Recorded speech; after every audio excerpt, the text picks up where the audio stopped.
Eita, gente, quem quer aqui continuar ouvindo o Senhor? Amém. Ai, minha gente, ora aí mais uma vez. Se for Ediomar com a habilidade dela, Jesus Cristo tenha misericórdia. Preciso que seja o Espírito Santo. Que fale ao meu coração, que fale ao seu coração. É Ele quem nos conduz à verdade, que nos liberta. Que nos transforma como cantamos. Precisamos ouvi-lo. Ah, Espírito Santo. Você nos foi enviado. Jesus disse que iria ao Pai, mas nós não ficaríamos sozinhos, órfãos. Ele pediria ao Pai. E você nos foi enviado. Você habita em nós. Você é Deus em nós. Assim está escrito. Nós viremos, disse Jesus, e faremos morada em vocês. O Pai e o Filho juntos, fazendo morada por meio do Espírito Santo. Espírito Santo, nós reconhecemos que você é Deus em nós. Isso é tremendo, é poderoso. Meu Deus, ai de nós. Mas ainda assim o Senhor habita e o Senhor nos faz o templo, a morada. Ah, Espírito Santo, vem falar com o nosso espírito. A palavra diz que você testifica o nosso espírito que vem do Pai. Testifica essa palavra dessa noite. Fala-nos, convence-nos do pecado, do juízo, da justiça. Nos conduz a toda a verdade libertadora. Nos dá a compreensão do que está no coração de Deus para as nossas vidas. Nós queremos nos alinhar. Que não seja Ediomar pregando, que seja você, Espírito Santo, apenas usando um vaso de barro para revelar que tu és este que fala, que toca, que transforma, apesar do meio que usa. Que seja você.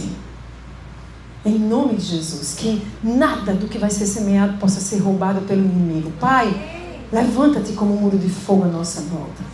Nos livra e acha em nós. Se não achar, nos transforma no solo fértil, onde a palavra semeada vai brotar, florescer e frutificar 100 por 1. Não apenas em nossa vida, mas sobretudo através de nós. Em nome de Jesus nós assim oramos. E se você orou, você diz amém. Amém e amém. Sabe, hoje pela manhã eu estava conversando com Éssila. E era uma conversa normal, mãe e filha. E eu estava ali, eu acordei. E antes de sair, eu disse, eu quero te ouvir, eu preciso te ouvir. Se a gente deixar as demandas do dia, tomam a gente acaba não ouvindo, vai ficando secundário, depois fica em terceiro lugar, depois está em último, terminou o dia. E a gente tinha um aniversário para ir, eu disse, eu só saio de casa depois que eu tiver um tempo com Deus. E aí eu desci, abri a palavra, conversei com o Espírito e lá vem Éssila. E eu fiquei naquela coisa, vai atrapalhar a minha palavra, eu estou com Deus, vai me atrapalhar. Por outro lado, o Espírito dizendo, não, você precisa falar com ela, entrega o que você teve de impressão. E ali eu fiquei, depois ela sentou e a gente começou a conversar. Eu disse, filha, julgue.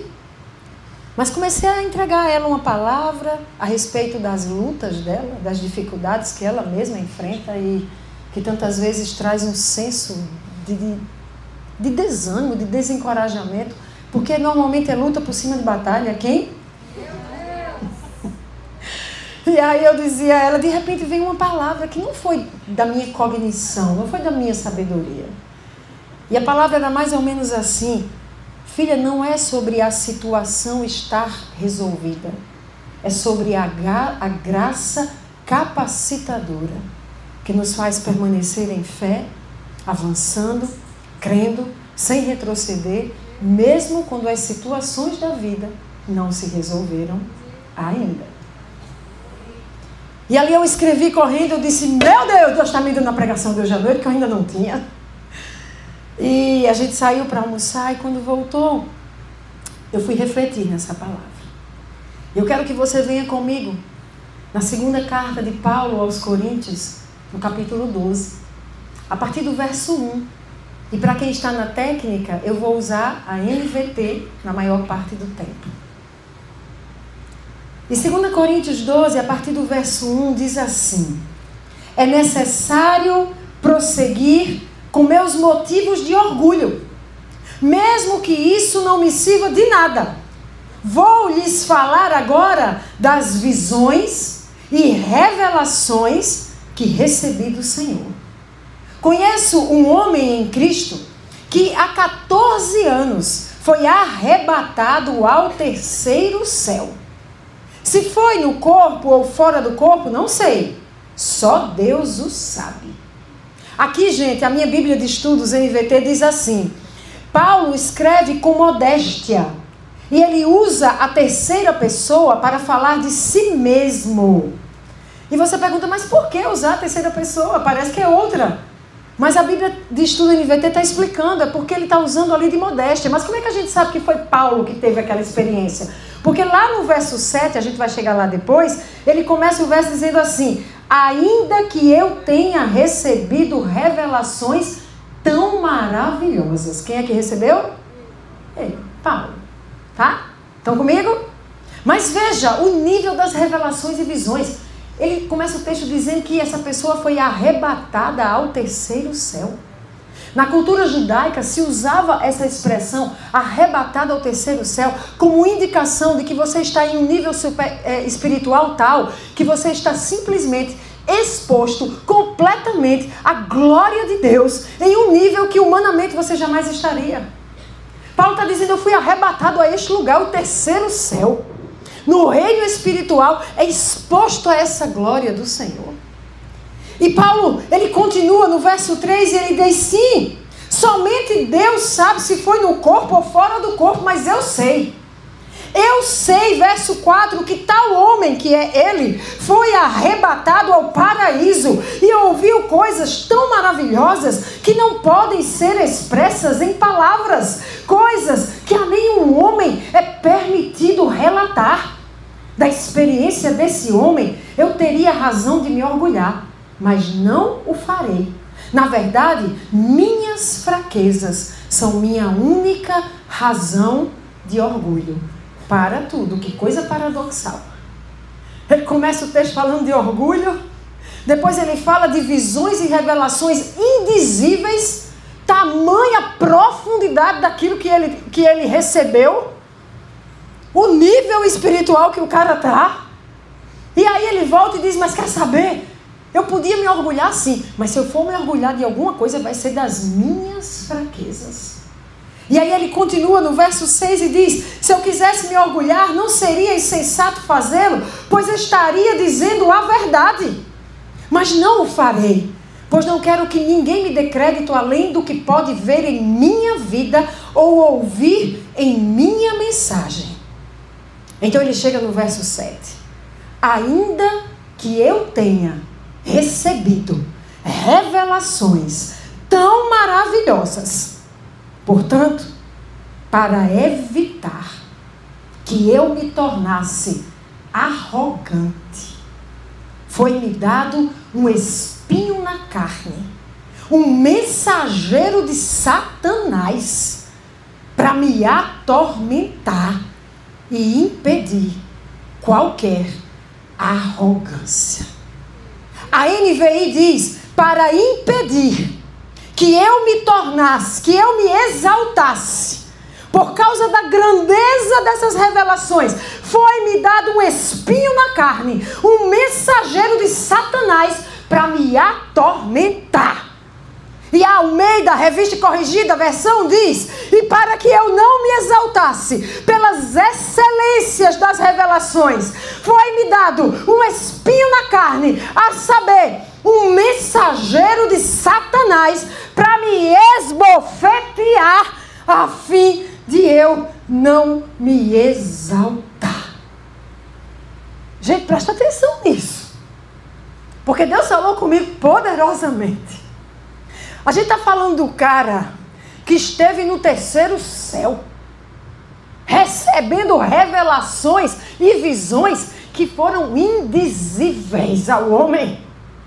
O cara que vai dizer lá em 1 Coríntios 11:1, olhem para mim e sejam meus imitadores como eu sou de Cristo. O cara estava num nível assim, uau, sim ou não? Mas é esse homem que teve esse nível de revelação, de visão, e que vivia esse nível de santidade, que vai receber de Deus, sabe o quê?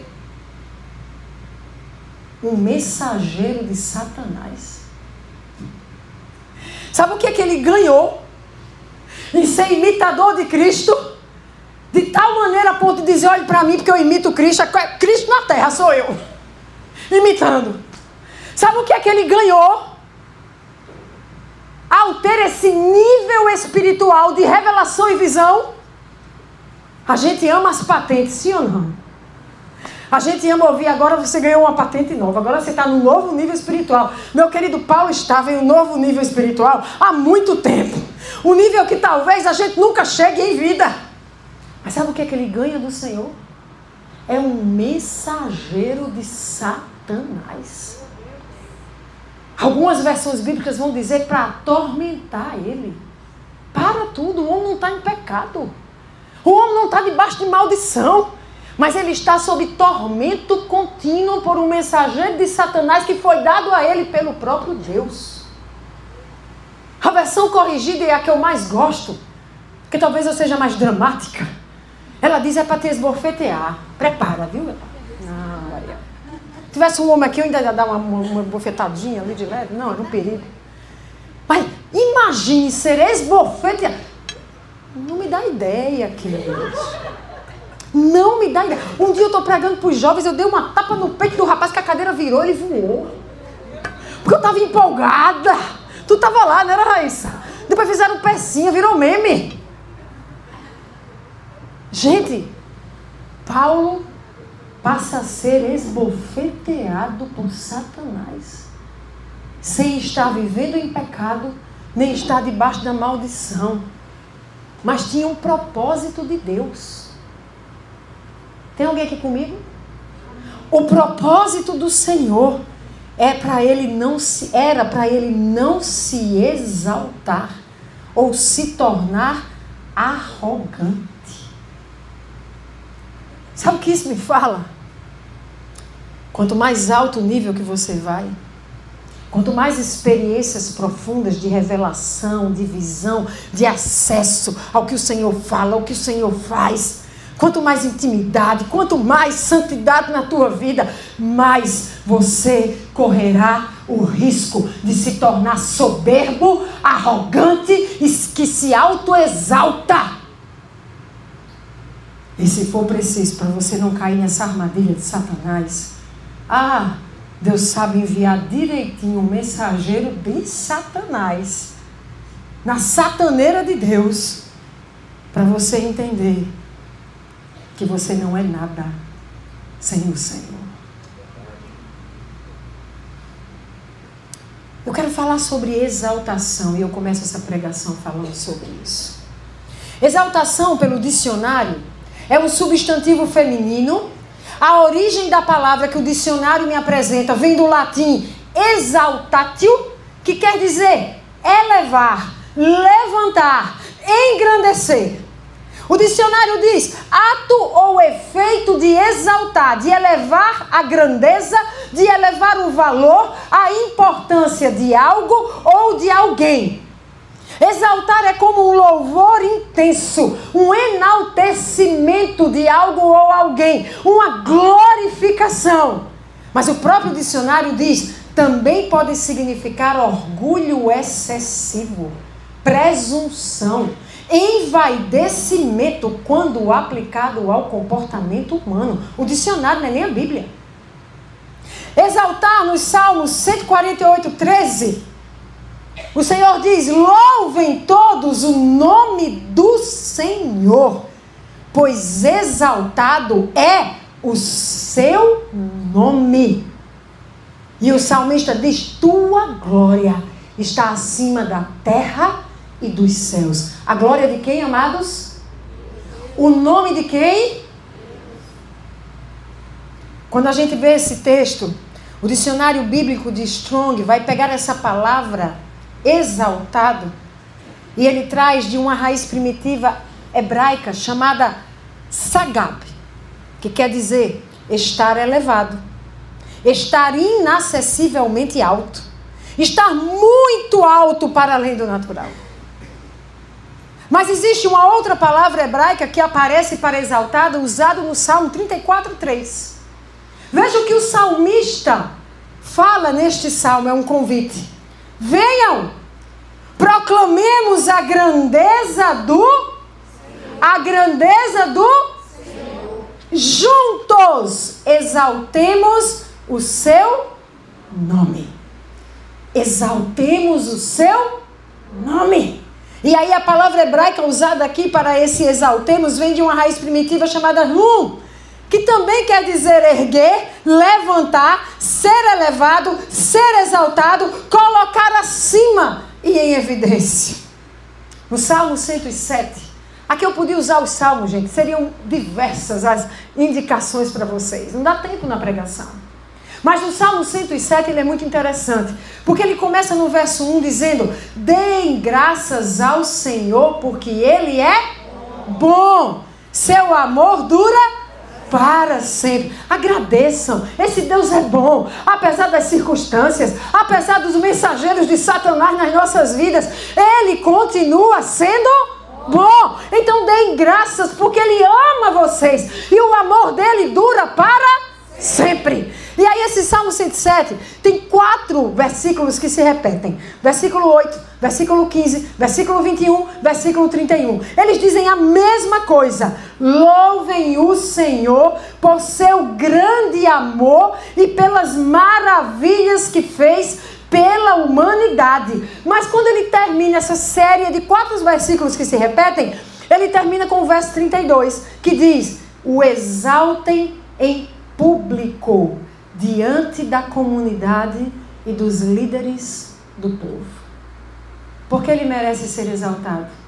Porque ele é bom, porque ele fez grandes coisas por todos nós e porque o seu amor dura para sempre. Você tem essa certeza?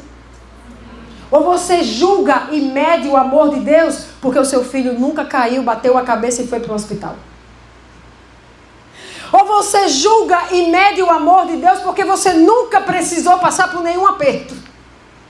Ou você julga o amor de Deus porque você não enfrenta batalha espiritual, porque você não é atacado pelo inimigo, porque você prospera, porque todas as suas contas são pagas? Ei, meu irmão, o amor de Deus não pode ser avaliado ou julgado pelas situações da vida que você vive. O amor de Deus, ele é real. Ele amou o mundo de tal maneira que deu o seu único filho, Jesus Cristo, por mim e por você. Não tem absolutamente mais nenhuma necessidade de ele te provar que ele te ama. O santo dado pelos pecadores, o que estava cheio de glória, desnudo desta glória, para se identificar com um miserável pecador como eu e você, se tornando maldito no meu e no seu lugar, para que a justiça de Deus se fizesse em nosso favor. Deus não tem que te provar que te ama. Uma igreja que vive colocando Deus em xeque para provar: se me ama, eu paguei a conta. Se me ama, eu não tenho agonia no casamento. Se me ama, meus filhos estão todos ali revelando a glória de Deus. Se me ama, não acontece doença na minha vida. Se me ama, Satanás não me toca e não faz nenhum mal para mim. Ei!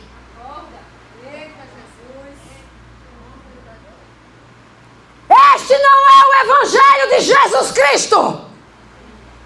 Esse evangelho arrebanha multidões que querem o amor, que é traduzido como o que eu quero, a bênção que eu necessito, e fora disso rejeita o amor perfeito de um Deus que, se for preciso, vai enviar mensageiro de Satanás para te atormentar e te esbofetear sim.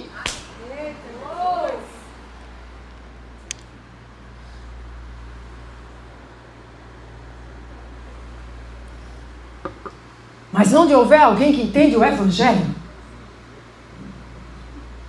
na hora que você está lá levando umas cajadadas boas de papos, por meio até do inimigo, porque até o inimigo está debaixo do governo e do domínio dele. Porque Satanás, quando vai tocar em Jó, tem que primeiro pedir permissão a Deus. E diz que Jó era um homem justo, reto e íntegro.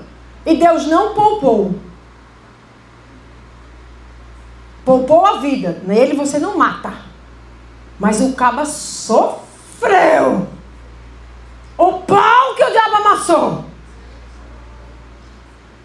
E ao final, diante da fidelidade de Jó, que teve hora que a alma se mostrou, teve hora que disse o que não devia, teve hora que amaldiçoou o dia que nasceu, teve hora que pediu para morrer.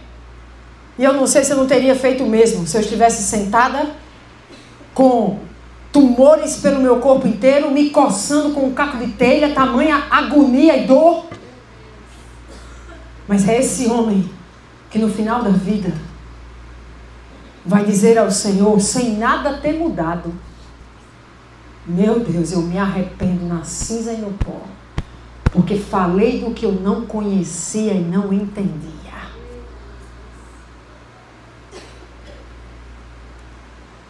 Nós precisamos olhar para a nossa vida, enfrentando desafios, dificuldades, aflições, mas em todo tempo dizendo: eu escolho exaltar o meu Deus. Por quê? Porque Ele é bom. E a bondade dele não é medida pelo que me acontece, mas é pela natureza de quem ele é, que é imutável e inegável, mesmo diante dos acontecimentos que me doem. O meu Deus é bom e o seu amor dura para sempre. Haja o que houver, eu sei quem eu sou, e eu sou amado, amada por um Deus que é bom. Então fique de pé e exalte esse Deus agora. Enche esse lugar de exaltação. Lembre da situação na sua vida que não está resolvida. Lembre agora da situação que não está resolvida. Lembre agora daquilo que não está como você gostaria. Lembre agora do que te faz sofrer. Você consegue exaltá-lo? Você consegue glorificá-lo? Porque se você não consegue, meu irmão, tem algo que está errado aí dentro do seu coração. Talvez você ainda precise passar pelo processo de conversão genuíno. Se você não consegue exaltar o seu Deus porque Ele é bom, porque o seu amor dura para sempre, é porque talvez você ainda não se converteu genuinamente a ponto de conhecer quem Ele é. Exalte. Exalte. Exalte. Que o exaltem em público, diz o salmista. Que o exaltem diante da comunidade. Que o exaltem diante dos líderes do povo. Exalte. Por que esse teto não está tremendo, vaso? Era para estar tremendo com a exaltação daqueles que conhecem a bondade e o amor do seu Deus. Não exalte na mente. Exaltar. Exaltar passa por verbalizar.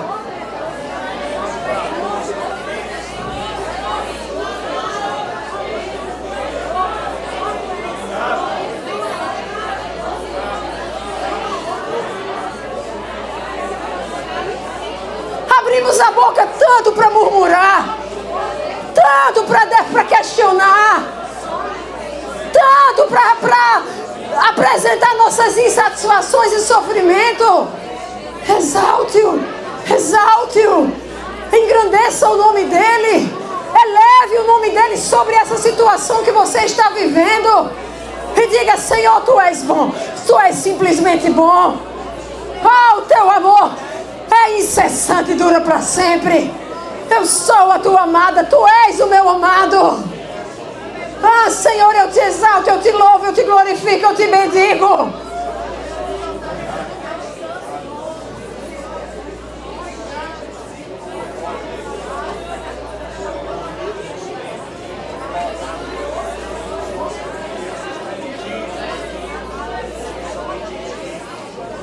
Exaltado. Exaltado, exaltado, exaltado Jesus, exaltado Jesus, exaltado Jesus,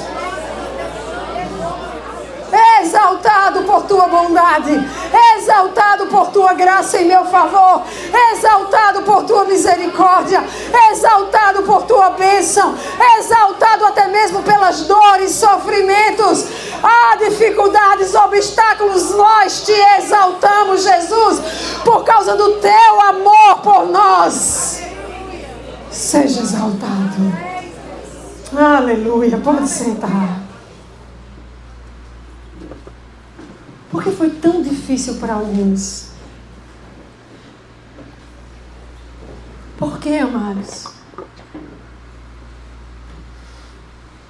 Por que tão difícil para alguns?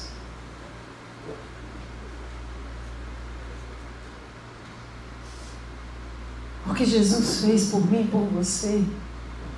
Se isso estivesse dentro de nós, sabe? Quando isso estiver no profundo, a gente vai acordar dizendo: Senhor, eu te amo, Pai, Tu és amado, seja exaltado, recebe minha gratidão, minha adoração, minha exaltação. Eu lembro de situações muito difíceis que eu vivi, sobretudo um Dia das Mães, em que houve uma situação entre os filhos, especialmente um ou dois deles, e eu nem recebi presente no Dia das Mães. Aquele Dia das Mães foi o terror na terra. Era para eu receber um presente que eles tinham feito, mas começou uma situação diabólica no nosso meio. E ali eu fui tão ferida. E eu tinha dois caminhos: perder minha cabeça e deixar de glorificar a Deus pelo privilégio de ser mãe, apesar de, ou me tornar um instrumento de ferida na vida dos meus filhos, porque eu estava sendo ferida. Ei, você não tem autorização para ferir só porque é ferido. Vamos acabar com esse ditado no nosso meio. Pessoas feridas ferem. Não, senhor. Pessoas feridas não devem ferir. Para que não haja perpetuação nesse sistema de ferir.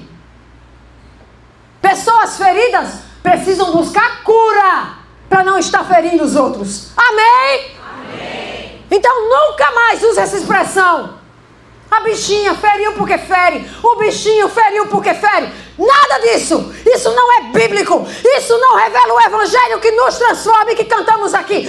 Pessoas feridas buscam a sua cura para não serem instrumentos de ferida para ninguém. Obrigada pelo registro, Rebeca. Ligada nas paradas.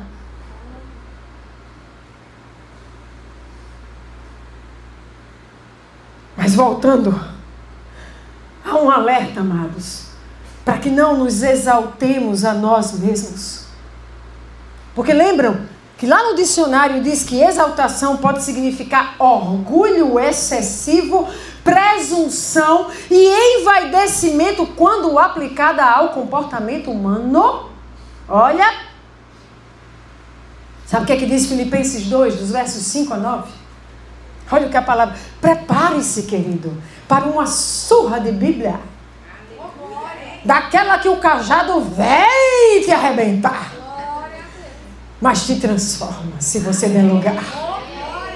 Filipenses 2, 5 a 9 diz: tenham a mesma atitude demonstrada por Cristo Jesus.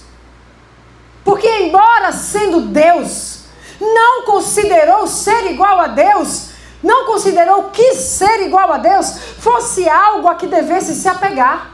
Em vez disso, esvaziou a si mesmo, assumiu a posição de escravo e nasceu como ser humano.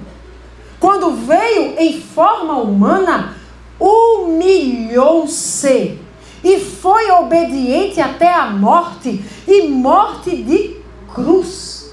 Por isso Deus o exaltou.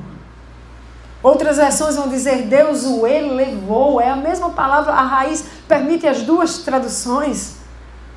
Por quê? Porque ele se humilhou primeiro. Porque ele foi obediente ao Senhor, ainda que fosse ainda que fosse necessário morrer na cruz. E sabe o que é que Deus faz em resposta? O exalta ao lugar de mais alta honra e lhe deu o nome que está acima de todo nome. Há uma igreja querendo honra, glória, que o seu nome seja reconhecido e elevado. Deixa eu te dizer, sabe qual é o caminho para isso? É o caminho da cruz. vai morrer para si mesmo. Vai se humilhar e obedecer ao Senhor a ponto de morrer. Porque esse é o caminho da exaltação que Deus dá. 1 de Pedro, capítulo 5, verso 6. O apóstolo vai dizer, portanto, humilhem-se sob o grande poder de Deus. E no tempo certo, Ele os exaltará. Deus exalta? Exalta. É você que se exalta? Não, querido, é Deus. Agora, qual foi o caminho para Deus te exaltar? Se humilhe sob a poderosa mão dele. Saia do lugar de que eu mereço a honra, eu mereço a glória, eu mereço o reconhecimento. Eu.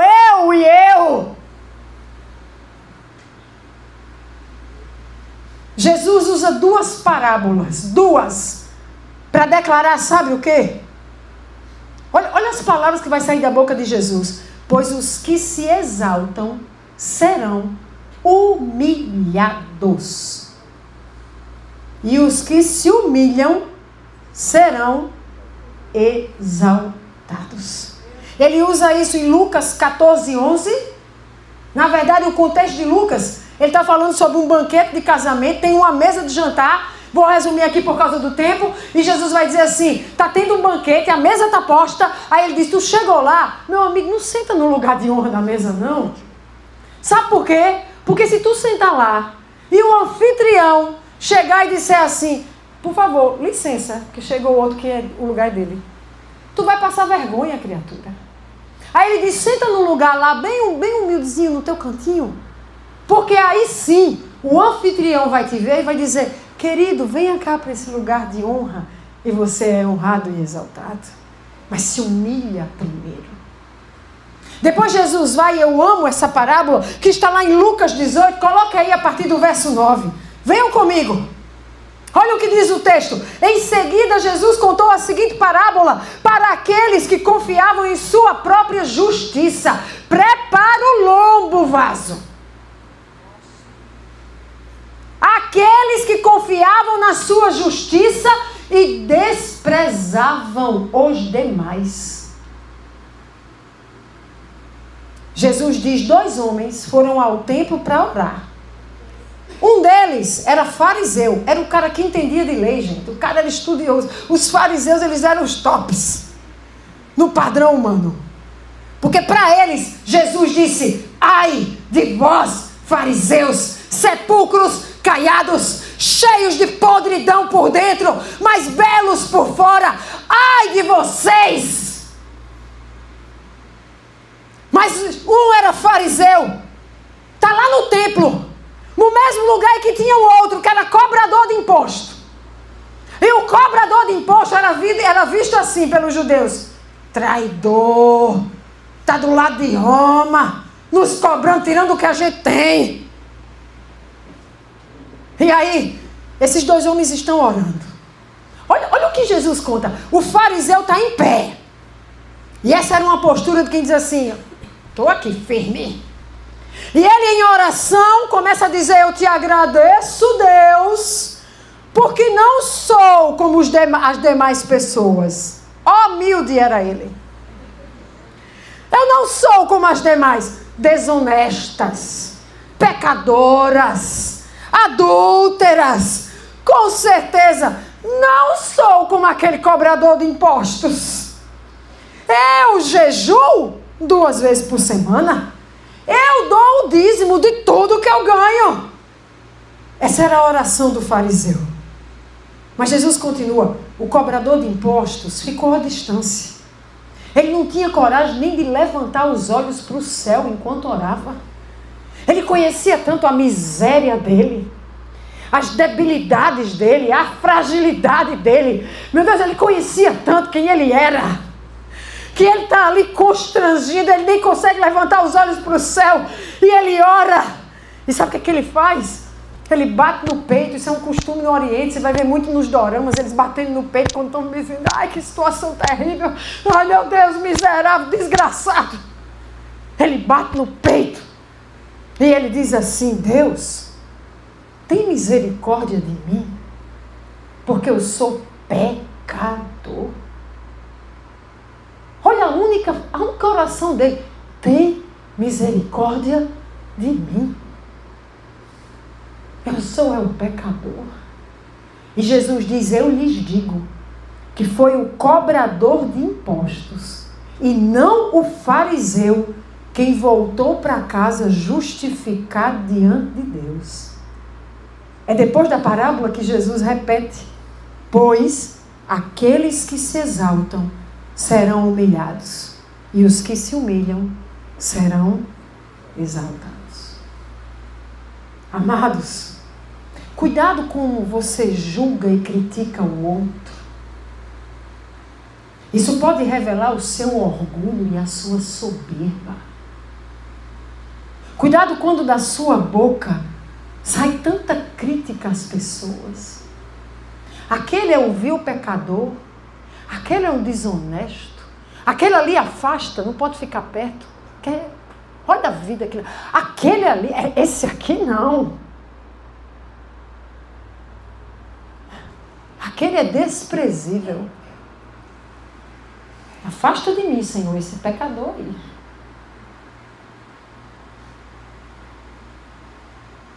Eu entendo, amados, que andar com pecador é difícil. Mas deixa eu te dizer, andar com você é difícil. Porque se não fosse Jesus na sua vida,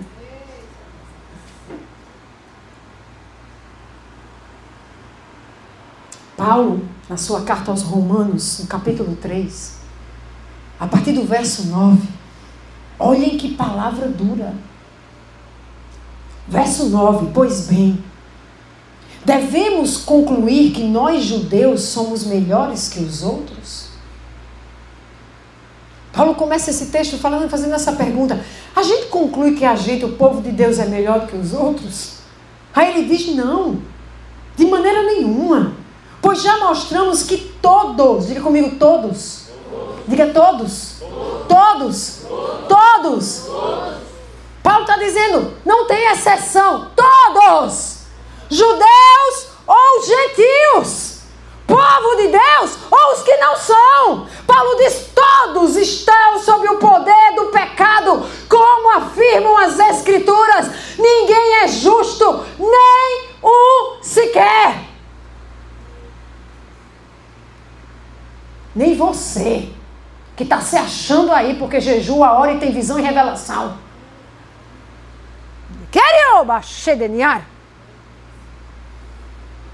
Verso 12, Paulo diz, todos se desviaram, todos se tornaram inúteis. Ninguém faz o bem, nenhum sequer. Sua conversa é repulsiva, como o odor de um túmulo aberto. Meu Deus, essa é a hora que você começa a bater no peito. Você tem misericórdia da minha boca, Deus. Olha que o Senhor está equiparando o nível do que você conversa. É repulsivo a Ele, como o odor de um túmulo aberto. Sua língua é cheia de mentiras. Veneno de serpentes goteja dos seus lábios. Sua boca é cheia de maldição e amargura.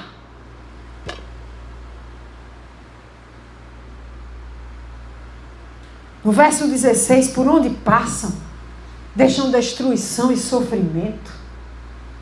Não sabem onde encontrar paz. Não têm o menor temor de Deus. É evidente que a lei se aplica àqueles a quem ela foi entregue, pois seu propósito é evitar desculpas e mostrar que todo mundo é culpado diante de Deus. Pois ninguém será declarado justo diante de Deus por fazer o que a lei ordena. A lei simplesmente mostra como nós somos pecadores. E lembra o que ele vai dizer? Porque se Se você infringir um ponto da lei, você é culpado de toda ela, meu irmão. Não ache que você é o cara. Não ache que você é a mulher santinha, perfeita. Porque se a gente fosse ser cobrado pela lei, era uma transgressão. Mas bastava uma e você estava condenado de tudo que está lá. Você entende que não tem como você se achar? Quando você recebe esse ensino da palavra. Você entende como não tem como você olhar para o seu irmão e achar que você é o santo e ele é o vil pecador?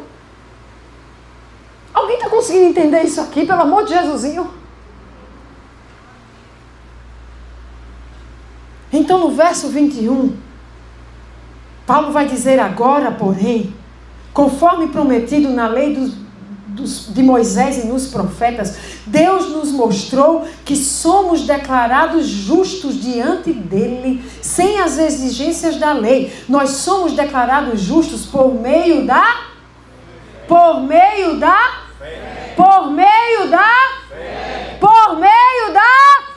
em quem? É porque você é o bonzinho? Não. É por sua fé em Jesus. E isso se aplica a todos os que creem, sem nenhuma distinção. Creu em Jesus, é a fé nele que te dá salvação e que te justifica, não é porque você virou o cara bonzinho. Pois todos pecaram e não alcançam o padrão da glória de Deus, mas ele, em sua graça, diga aí, na graça dele, que nos declara justos por meio de Cristo Jesus, que nos resgatou do castigo por nossos pecados. Paulo entende tanto isso, gente, que lá na frente ele vai dizer: miserável que sou.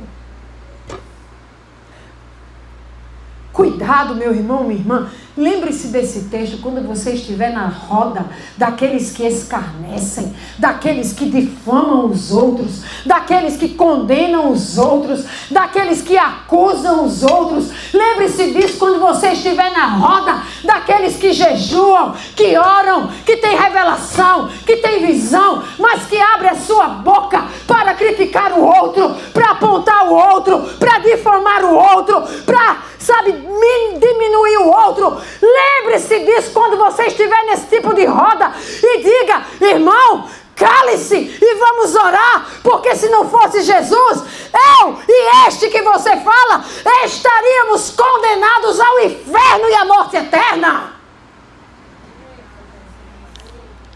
Difícil dar um aleluia nessa hora, né?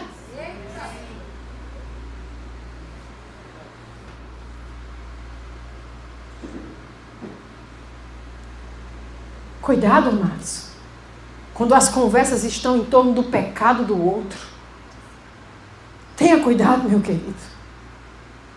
Cuidado com o alto nível de criticismo. Porque você só está de pé e eu por causa da pura misericórdia. Às vezes chegam umas impressões proféticas. Como assim, Adi? Aquela pessoa, você não está vendo o que fez? Aí eu vou para a palavra e a palavra diz: quando uma ovelha se perde, o que é que o bom pastor faz? Deixa as 99 boazinhas e vai atrás do que se perdeu, para dizer: ei, filho amado, eu não te quero nesse lugar de perdição. Vem para cá para o rebanho, eu te restauro, eu libero graça, eu te perdoo. É a minha misericórdia que faz com que você não seja consumido. Tem alguém aqui entendendo essa palavra? Sim. Cuidado com a roda dos escarnecedores. Muitas vezes essa roda está no meio dos santos. Essa roda não está lá no mundo. Está no meio dos profetas. Dos que têm visão espiritual. Dos que estudam a palavra, mas não vivem. No meio dos que se pabulam porque oram, mas conseguem se reunir para acusar o outro, para condenar o outro, para afastar o outro como vil pecador. Quem é você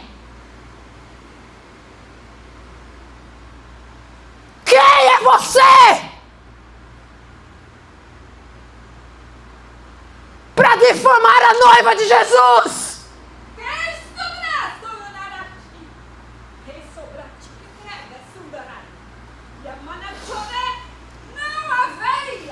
Derivaio! Não haveria agora, não haveria essa palavra. Não haveria. Schiorra, baie! Ela tem destino, ela é Doie! Segura, jovem! Segura! Rachou! Tu socorre, baie! Seja você que obra Chechundraia. E tu vai aqui se moniche. A pessoa que é santo, puro, como você quer que o outro seja. Vedeiori! Fogo, tem fogo aqui, sim! Fogo purificador! Oh, glória! Olhe para o alto!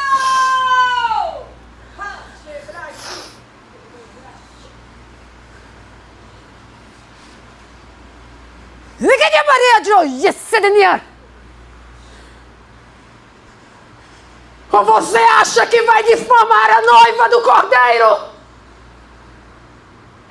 Que vai escarnecer da noiva do Cordeiro?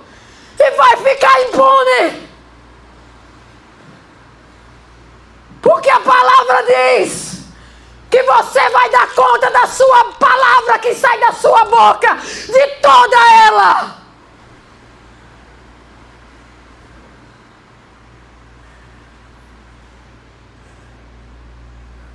Abaixe, Daniel.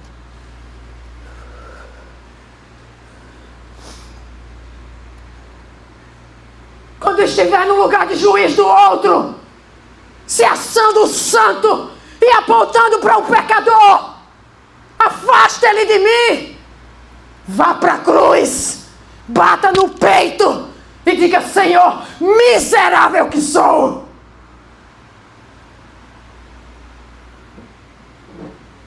Xarabadaniá.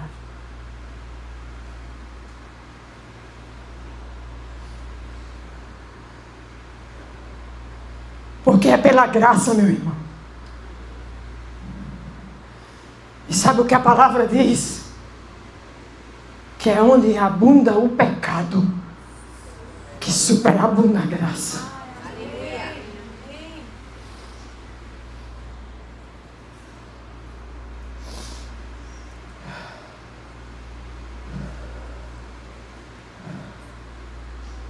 Cuidado para não ser achado por Deus na roda dos escarnecedores, dos difamadores, acusadores, como orgulhoso e soberbo. Porque se nós analisarmos, só consegue apontar e achar que aquele tem que estar mais afastado de mim quem está se achando, sim ou não?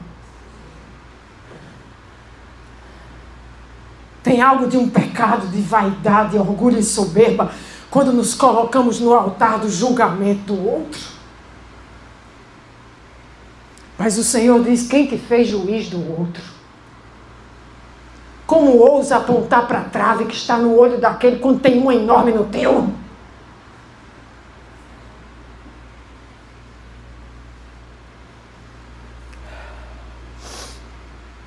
Tiago 4:6. A parte B do versículo diz: como dizem as Escrituras, Deus se opõe aos orgulhosos. Amados, não é que Deus se opõe. Não é só que Deus Deus se opõe. Mas diz que Ele dá graça aos humildes. Em Provérbios 16:18, olha que coisa, o orgulho precede destruição. A arrogância precede a queda. Saia do lugar de arrogância, porque você é o que vê, é o que acessa a revelação, é o que se move, é o que é imitador de Cristo, porque Paulo era tudo isso, mas o que ele recebeu foi um mensageiro de Satanás, para não ser arrogante nem se exaltar.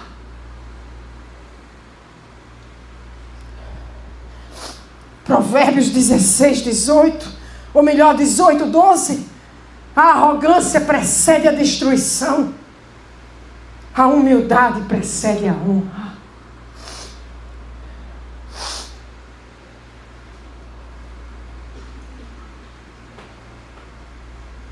Sabe qual era a coisa mais desafiadora para mim de manter minha fé? Era quando eu estava exercendo o pastoreio. Que eu ficava na salinha aconselhando. E eu ia ouvindo aquelas mazelas que cada um trazia. E eu terminava aquelas tardes de aconselhamento esmagada. E eu dizia: Senhor, nós somos podres. Nós somos horríveis. A tua noiva é horrível. A tua noiva fede. Ela não está exalando o bom perfume de Cristo. Ela está cheia de carrapicho. Ela é horrorosa. Ela está com trapos, vestida com trapo de imundícia. E o Senhor dizia: pois é, você também. Por isso que você precisa entender o poder do sangue de Jesus derramado. Porque se não fosse pelo sangue que nos lava e nos purifica, não tinha um ato de bondade nossa que pudesse nos fazer dignos do amor do Cordeiro. Só quem entende isso entende o poder da cruz. Entende o que é ser salvo por Jesus. Porque você olha para as suas misérias, para a sua feiura, e não tem coragem de acusar o outro, a não ser dizer: Senhor, tem misericórdia dele. Senhor, usa a minha vida para ser instrumento transformador na vida dele. Ao invés de acusar o meu dedo e usar a minha boca, me faz instrumento de restauração, libertação, cura e vida. Amados, se continuarmos o texto que eu estava lendo no começo, 2 Coríntios 12, Paulo vai dizer em 3 momentos, em 3 ocasiões, 12 verso 8, eu supliquei ao Senhor: Senhor, remove de mim o mensageiro de Satanás que está me esbofeteando, me atormentando. Senhor, remove. Paulo pediu, gente, era difícil. Mas sabe o que diz o verso 9? Mas ele me disse: a minha graça é tudo o que você precisa. Meu poder opera melhor na fraqueza. Portanto, agora fico feliz de me orgulhar de minhas fraquezas, para que o poder de Deus opere por meu intermédio. Olha o que diz a NVI. Mas ele me disse: minha graça é suficiente para você, pois o meu poder se aperfeiçoa na fraqueza.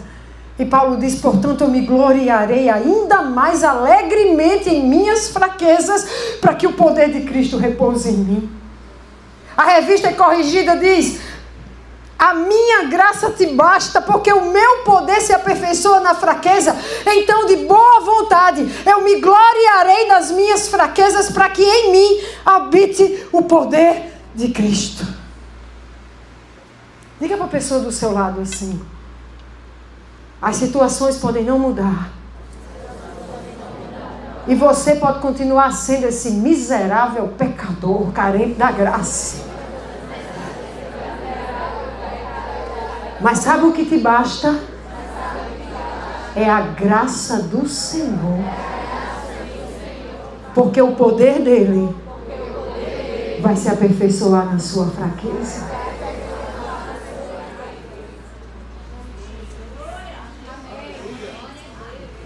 Por isso aceito com prazer fraquezas, insultos, privações, perseguições.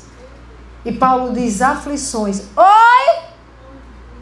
Peraí, calma, muita calma nessa alma. Aceito com prazer aflições? Ei? Alguém aqui? Cuidado, querido, com a sua mãozinha levantada. Cuidado com o amém, Senhor. É assim, faz. Te cuida, vaso. Aceito com prazer as aflições. Aceito com prazer as fraquezas, Paulo está dizendo isso no contexto do aceito com prazer ser esbofeteado por Satanás. Alguém? Meu Deus, Senhor, não estou aceitando muito não, Senhor, tem misericórdia de mim. Meu Deus. Mas sabe por que Paulo suportava, amados? Pela graça. Diga comigo, é pela graça. É pela graça. Não sei a música, mas sei o refrão. Eu sei uma frase. É pela graça. É pela graça. Não sei o que mais. É pela graça. Como é essa? Pela graça. Pela graça. É uma música. É pela graça. Baruque. É pela graça. Como é? Diga uma frase. Também. É pela graça. É isso aí. Agora eu encerro a pregação falando para você sobre graça. Eu preciso falar isso. Eu pensei, se eu vou deixar isso para o próximo domingo, se eu estiver aqui por João Pessoa, eu prego. Mas eu tenho que encerrar com isso. Tenha só mais um pouquinho de paciência. 1 Romanos 3, 23 e 24, eu já falei aqui, já li. Pois todos pecaram e não alcançam o padrão da glória de Deus, mas Ele, em sua graça, nos declara justos por meio de Cristo Jesus, que nos resgatou do castigo dos pecados. Sabe que graça é essa? A palavra grega é charis e é a graça salvadora. Quer dizer, meu amigo, que você não se salva por si mesmo. É a graça de Jesus, é pela graça. Alguém entendeu? É pela graça. Mesmo você com seus pecados, sem conseguir vencer tanta miséria em você, é pela graça que você é salvo. Mas você sabia que em 2 Coríntios 9 e 8, que eu também já li aqui, é outra graça, embora o termo grego seja o mesmo, charis? Está escrito, e Deus é poderoso para fazer que lhe seja, NVI, por favor, acrescentada toda a graça. Está aí? Para que em todas as coisas, em todo o tempo, tendo tudo o que é necessário, vocês transbordem em toda boa obra. Sabe que graça é essa? É a graça capacitadora. Diga, tem uma graça salvadora, mas tem uma graça capacitadora. É esta graça que te capacita para você ser e viver todo o propósito do Senhor para a sua vida. É, você dá um aleluia mesmo. Porque você entende que se não fosse essa graça, você não conseguiria. Mas essa graça está disponível. Então você pode todos os dias dizer, Senhor, Tu és poderoso para me acrescentar toda a graça que eu preciso, para em todas as coisas, em todo o tempo, tendo tudo que é necessário, eu transbordo em toda boa obra que o Senhor tem para a minha vida. Gente, isso é poderoso! Mas existe uma outra dimensão da graça. É essa última que eu falei, 2 Coríntios 12, 9. A graça suficiente para te fazer permanecer de pé. Crendo, vencendo, enfrentando, resistindo, quando as coisas não se resolveram ainda. É essa graça que Paulo diz, que o Senhor diz a Paulo, minha graça é tudo que você precisa, porque o meu poder opera melhor na sua fraqueza. E Paulo entende e diz, então eu vou ficar muito feliz e vou me orgulhar na minha fraqueza, para que o poder de Deus opere por meu intermédio. É a graça que não removeu todas as dores, quando você não viu as lutas serem eliminadas, quando você ainda não venceu as suas limitações, as suas fragilidades, você ainda está exposto a aflições, mas é a graça que te sustenta e te mantém nessa situação e te dá poder de Deus se manifestando nela. Amém. Tem alguém aqui que entende isso? Paulo entende, Paulo diz, então meu amigo, quando eu sou fraco é que eu sou forte. E é assim que toda a glória vai ser dada a Deus. Porque eu vou ver o poder dele nessa situação. Quando nada mudou, mas eu não fiquei refém. Quando nada mudou, mas eu permaneço crendo. Quando nada mudou, mas eu continuo declarando: o Senhor é bom. O Senhor é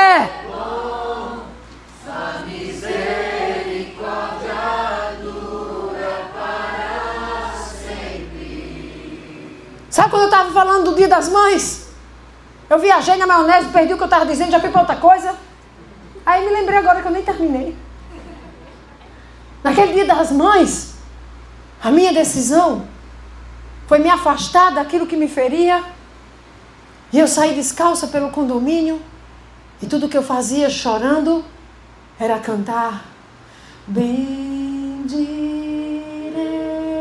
ao Senhor para sempre, proclamarei que o Senhor é bom.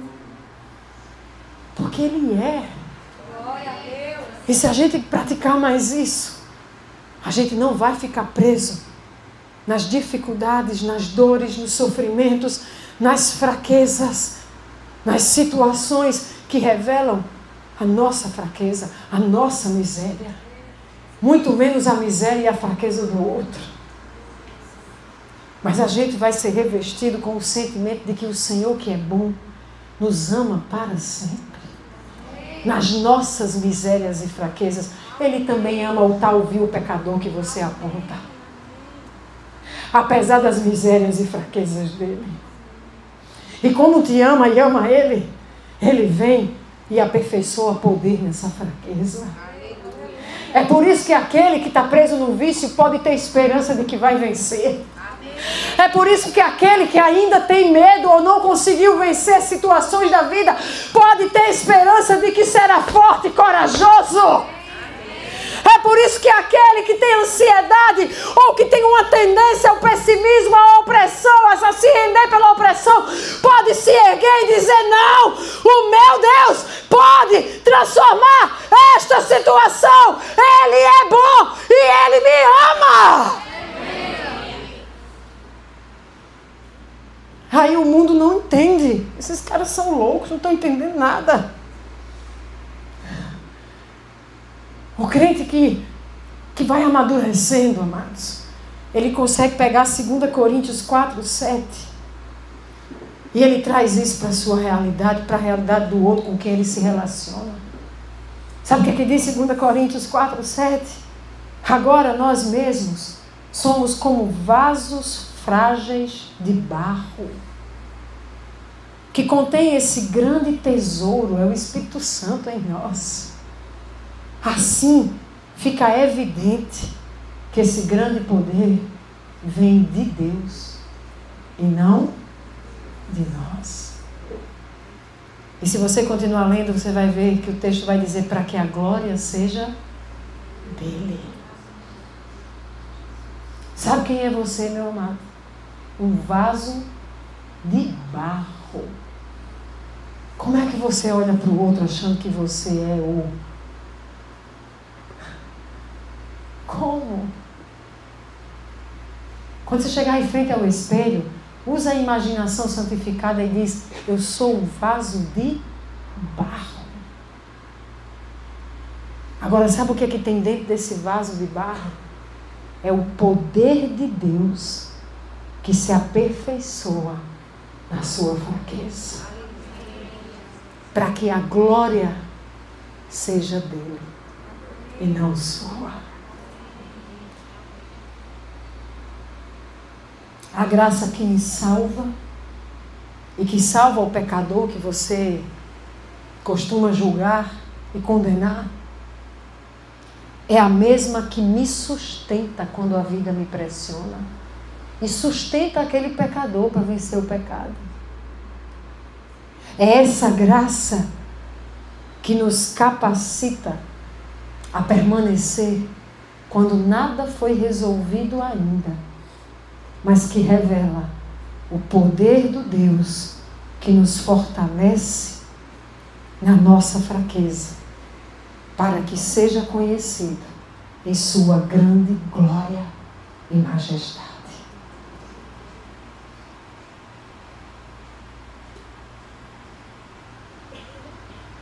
É pela graça, meus amados. Quando você quiser parar, porque você não consegue, lembre-se, é pela graça. Você pode continuar. Quando você estiver sendo esbofeteado por Satanás, atormentado, saiba, há uma graça que te capacita a resistir. E há um poder que se manifestará nessa situação. Não necessariamente mudando a situação, mas te transformando para continuar crendo, se gloriando no Senhor e confiando nele, na promessa dele, avançando nele.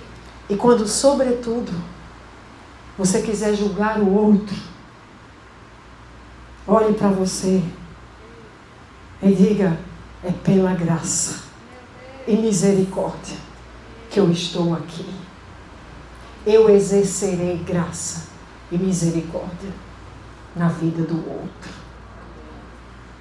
Aí sim, você estará vivendo o Evangelho de Jesus, que pela graça se fez pecador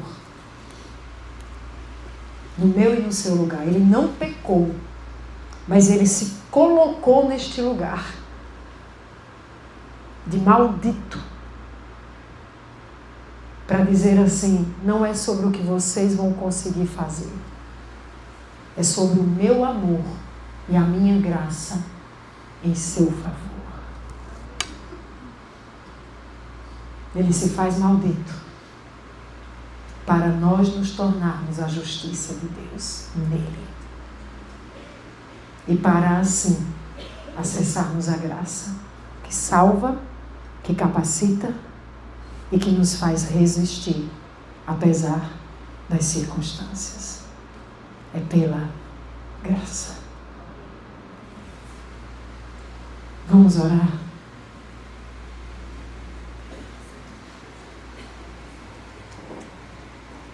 Talvez alguém aqui precise pedir perdão ao Senhor.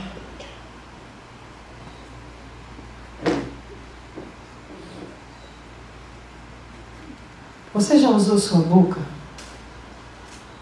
para apontar os pecados dos outros? Para julgar e condenar os outros? Para falar mal de pessoas? Para difamar? Para ser maledicente? Você precisa se arrepender. Porque isso revela muito mais sobre você do que sobre o outro. Você precisa se arrepender de orgulho espiritual, meu irmão. E deixa eu lhe dizer algo. Se você não se arrepender, se for preciso, Deus vai mandar um mensageiro de Satanás para te atormentar. Até matar esse orgulhozinho dentro de você. Se eu fosse você, eu preferia ir para o caminho do arrependimento, para não precisar ser esbofeteado. Essa é a hora que você diz: Senhor, me perdoa. Me perdoa por todas as vezes que eu julguei, condenei, declarei e me achei no lugar de juiz do outro. Perdoa pela impureza dos meus lábios na roda dos escarnecedores. Perdoa pela maledicência. Perdoa pela difamação. Perdoa por condenar aqueles a quem o Senhor ama e derramou o teu sangue precioso.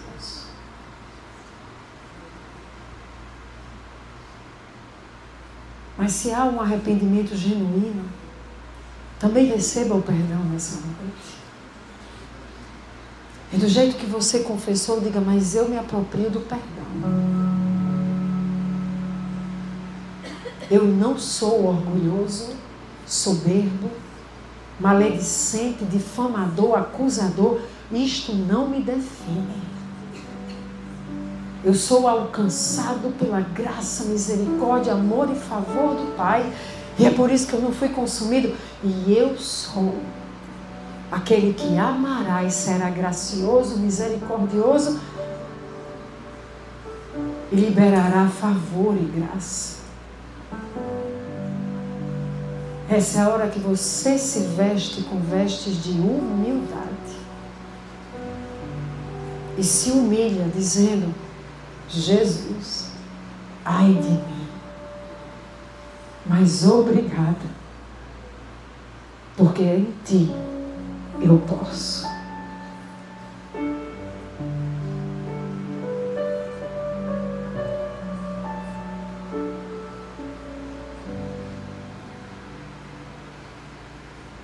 Agora diga comigo assim: eu renuncio a todo orgulho, soberba, arrogância espirituais.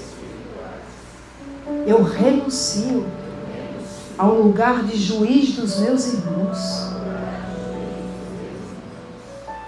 Eu rejeito qualquer parceria com o espírito difamador, caluniador ou acusador da noiva do Cordeiro. A minha aliança é com o Espírito Santo de Deus, que convence quem precisa ser convencido. Ao Espírito que é graça,